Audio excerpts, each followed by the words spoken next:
এই যুগে কি ইসলাম নাই? কোরআন সুন্নাহ নাই? ইসলামী দল কি নাই? আলেম ওলামার দল নাই? কোরআন সুন্নাহর দল নাই? তাহলে কোরআন সুন্নাহর দল যেটা দিনে হক হুদা, যারা ইসলাম নিয়ে চলতে চায়, ওই দলকেই আপনাদের বিজয়ী করা মুমিন হিসাবে দায়িত্ব। আর সকল দল মত পথ পরিত্যাগ করা। আল্লাহর আইনে যদি বিশ্বাস না করেন তাহলে মসজিদে কেন এসেছেন? যে আল্লাহ জুমার নামাজ আসতে বলেছেন সে আল্লাহ রাষ্ট্রের দিন কায়েম করতে বলেছেন। আন আকিমুদ্দিন ওয়ালা তাতাফাররাকু, তোমরা আল্লাহর দিনকে কায়েম করো, বিজয় করো, পরস্পর মতপার্থক্য করো না, বিচ্ছিন্ন হয়েও না। যে আল্লাহ আকিমুদ্দিন বলেছেন সে আল্লাহ আকিমুস সালাত বলেছেন। ও আপনি আকিমুস সালাত আপনি কায়েম করছেন, আকিমুদ্দিন আপনি কায়েম করছেন না, কিসের মুসলমান আপনি? আর আকিমুস সালাত আদায়ে কোনো বাধা নাই, কিন্তু আকিমুদ্দিনে বাধা। যত বাধা বিপত্তি আল্লাহর এই দিন কায়েমের জন্য। তাহলে পথ দুটো, কয়টা? একটা ইসলামের পথ আর একটা দুনিয়ার জাগতিক পথ। এই জাগতিক পথে নামাজ কালাম আছে। আবু জাহেল উতবা সাইবা সবাই নামাজ পড়েছে। আবু জাহেল উতবা সবাই কাবা করে হজ করেছে, করে নাই তা না। অতএব এই দুনিয়া সেকুলাররাও নামাজ পড়ে, হজ করে, এমনকি ইলেকশনের আগে আবার হজ করে আসে, যাতে করে আলহাজ শব্দটা লেখা যায়।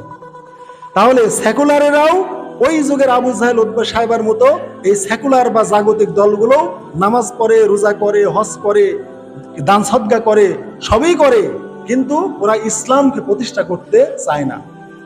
সেই যুগের আবু জাহেলও কাবায় হজ করত, তাওয়াফ করত, কুরবানি করত, তারপর হাজিদের খেদমত করত, কাবায় নামাজ পড়ত, সব কিছু আবু জাহেল করত, সবই করত, কিন্তু ইসলাম প্রতিষ্ঠা হোক এইটা চাইতো না। সেম আবু জাহেল মার্কাই এই যুগের সেকুলার। অতএব সেকুলাররা কিছু নামাজ পড়ে, হজ করে, ভালো কথা বলে, ভালো কিছুই করে, অনেক কথাই তারা বলে, কিন্তু ইসলাম প্রতিষ্ঠার কথা এইটা বলে না।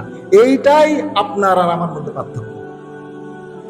যে আমি নামাজ পড়ি, রোজা করি, হজ করি, যাকাত দেই, কিন্তু পাশাপাশি আল্লাহর দিন কায়েমের কথা বলি।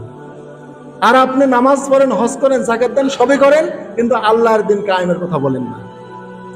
আর এই কারণেই আল্লাহ রসুলের সাথে সেই যুগে কাফের মুশরিকদের ফিতনা ছিল, যে মোহাম্মদ আবার এ কি বলে, আমরা তো নামাজ, রোজা, হজ, যাকাত সবই করতেছি, হ্যাঁ, মক্কার নেতৃত্ব দিচ্ছে, আল্লাহর ঘরের আমরাই খাদেম, ওরাই একমাত্র আল্লাহর ঘরের তত্ত্বাবধায়ক ছিল। নবীর হাতে কিন্তু তত্ত্বাবধান ছিল না, কাফের মুশরিকদের হাতে তত্ত্বাবধান ছিল, কাবা ঘরের চাবি টাবি সব ওদের হাতেই ছিল। তাহলে এই সেকুলাররা এই যুগেও নামাজ পড়ে, মাথায় টুপি দেয়, সবকিছু করে, কিন্তু আল্লাহর দিনটা শুধু প্রতিষ্ঠা করতে তারা চায় না।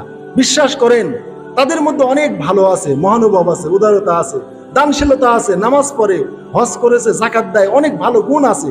আমরা অবশ্যই তাদের সমর্থন করতাম, শুধু যদি বলতো আমরা আল্লাহর দিন প্রতিষ্ঠা আমরা চাই।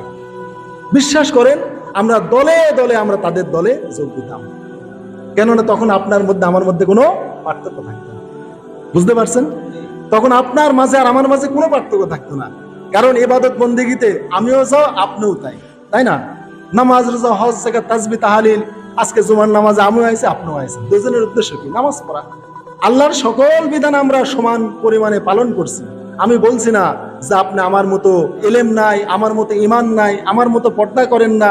আমি বলি না যে আপনি আমার মতো নামাজ পড়েন না, যাকাত করেন না। আমি মনে করি আপনি আমার সাথে ভালো করেন, কিন্তু একটাই শুধু আপনার সাথে আমার কন্ট্রাডিকশন, সেটা হচ্ছে আপনি আল্লাহর দিন প্রতিষ্ঠার কথা বলেন না।